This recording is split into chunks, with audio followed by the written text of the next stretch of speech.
It was a game thrown. Not many people would have done it, and he did it. It was gratifying to Chuck for us to get our butts beat like that, because now we had to listen to him. From then on, he had a way of just saying, you could lose. After fixing his collars and his hair, his speech was, anybody can get beat, so you gotta be ready to play. And I think that's the only speech he ever gave us. The message got across. I mean, Chuck couldn't have been happier, I'm sure. It was brilliant on Chuck's part to be able to orchestrate that and play along like he didn't. Why didn't he tell you guys? We probably would have screwed it up. The next day, training camp ended with a rematch against the college kids. And once play started, everything made sense again. The tables were turned drastically. We showed them why we are who we are. We pretty much beat them by 100. They couldn't score. And by the way, Jordan played a lot more that next scrimmage.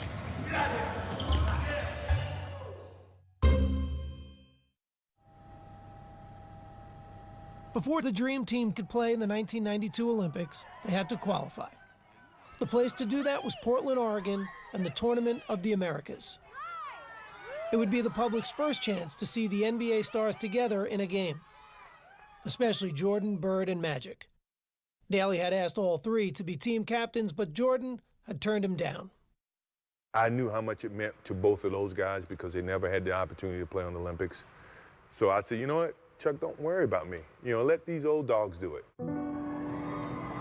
Magic and Bird weren't just the team's oldest players. They were also the most revered. They had entered the league together in 1979, embarking on a rivalry that had redefined the NBA. And along the way, their personal admiration for one another had grown. Magic's just a great basketball player. He's the best I've ever seen, Unbelievable. I don't know what to say. In 1992, they'd be getting the chance to share the ball. But the opportunity would be coming at the end of their careers. Bird had given his soul to the game. But after so many years, his body was betraying him. Had back problems. It just get to the point where you just couldn't play. I mean, you couldn't think, couldn't move, couldn't run. If you can't feel your feet, it's hard to run. Larry was on the fence because of his back, so I said, man, LB, you gotta play, man. You gotta play. This is our last chance to be together. Magic would be able to convince his old friend to play. But at the start of the 1991-92 NBA season, he was forced to retire after learning he had the HIV virus. Doctors would eventually clear him to play in the Olympics, though that didn't stop fears from swirling. There's a lot of players that really didn't want him to play, didn't want to play with him or against him, because nobody knew what disease meant. They say you get a little blood on you, you got HIV, or you breathe on you, I never bought any of that, you just keep going. And that's what Irving decided to do, just keep pushing, keep going. 6-5, three-pointer, yes, oh my! Magic had made a cameo in the 1992 All-Star Game and had focused his attention on the Olympics, hoping for an encore of a lifetime alongside his old rival. Our careers were really over, and it was something I thought needed to happen for both of us. Their debut would take place at Portland's Rose Garden, with their team needing to medal in the Tournament of the Americas to qualify for the Olympics. That seemed like a foregone conclusion to just about everyone, including their first opponents, who were completely in awe before the game even started. The Cuban team spontaneously drops to its knees as if 12 popes had come by on Easter Sunday. At that point, the idea that this is merely a basketball game has been ripped asunder. It was a surreal feeling. She's like, dude, we're here to kick y'all behind. And they want to take pictures with you. Then the game begins. Magic and Larry come out together. two guys that had saved the league. They wouldn't even be playing this game without those two. And Magic passed the ball. Larry makes the first basket. Banking in, goes to the fadeaway. I mean, you know, it just didn't get any better than that. The U.S. was off and running, and the result was a thing of beauty. Johnson leading the break, finds Robinson. And no one seemed more excited to be sharing the court than the co-captains. Bird for three. Opening night was a smashing success, with the outcome never in doubt. Bullet from Magic to Portland. And late in the game, the fans in Portland decided they wanted a curtain call from a three-time MVP. The crowd start cheering, Larry, Larry, Larry.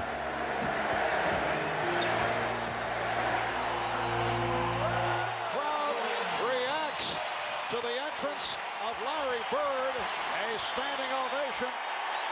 And as he'd done so many other times in his career, Larry Bird rose to the occasion. Jordan with the behind-the-back save.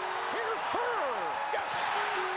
You just knew that Larry Bird was not going to miss that shot. It was a virtually flawless performance. The final margin of victory was 77 points. And Magic and Bird had led the way. For Magic in particular, after a year out of the game, the victory had a special kind of meaning. Living with HIV, never even thinking that I would ever have a chance to play basketball again, and then basketball for the United States. It was therapy for me, and I needed that in the worst way. And then there was the matter of making sure Michael Jordan knew he was back as well. Yeah, you hear what the captain said? The captain say, sit down, or this boat is gonna sink. That's right, have a seat, because you're gonna fall, and then that's gonna happen. That's a seniority right there. I know it. With Magic and Michael, there was that little extra something there, you know, and something kind of to prove to each other. I took it upon myself to always shoot with Michael. Okay, MJ, free throws today. Who was the first one to 50? Or we had little games, who was the better shooter? You know what you gotta do. Know what you gotta do.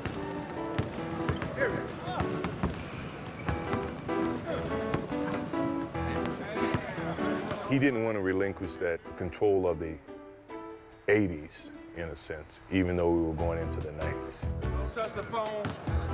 One hand, don't touch it. Don't touch it.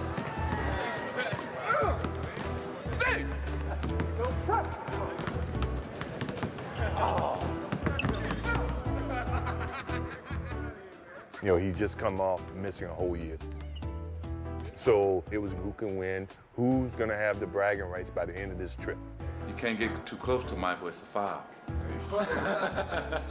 You haven't committed a foul in almost a year and a half, man. How can you talk? Michael's always tried to let people know that he's the top dog in whatever. That's just his competitive mode. I'm the young guy with the elder statesman. These old guys, they got arthritis. They can't stand in one spot too long. He's a young puppy. I'm the big dog here. Whatever I say goes. While the winner of Magic and Michael's "Can You Top This" challenge remained in doubt, when it came to facing the competition in the Tournament of the Americas, the team stood united. When we took the court in Portland, which, you know, we're on home ground, we wanted to showcase to the fans who would be representing them. The lead is 30. Steele. Jordan. I'm going to send a message around the world today that y'all can give it up. You foreigners can give it up. Mullen with the steal. Stockton has Mullen. Goes the other way. Stockton set him up perfectly. The Americans won their 6 games at the tournament by an average of 50 points. All right, Larry, your impressions of tonight's game. The gold medal was no surprise. But what was unexpected was the team's interactions with their opponents, who showered them with adulation before, after, and even during games. Magic Johnson and Uranga shaking hands after the shot. The Tournament of the Americas had served its purpose. The U.S. had qualified for the Barcelona Games and given the world its first glimpse of what was coming later that summer. I want to say this is just a small step to what our goal really is, to get to Barcelona, win the gold medal, and bring it back where it's supposed to be. Thank you.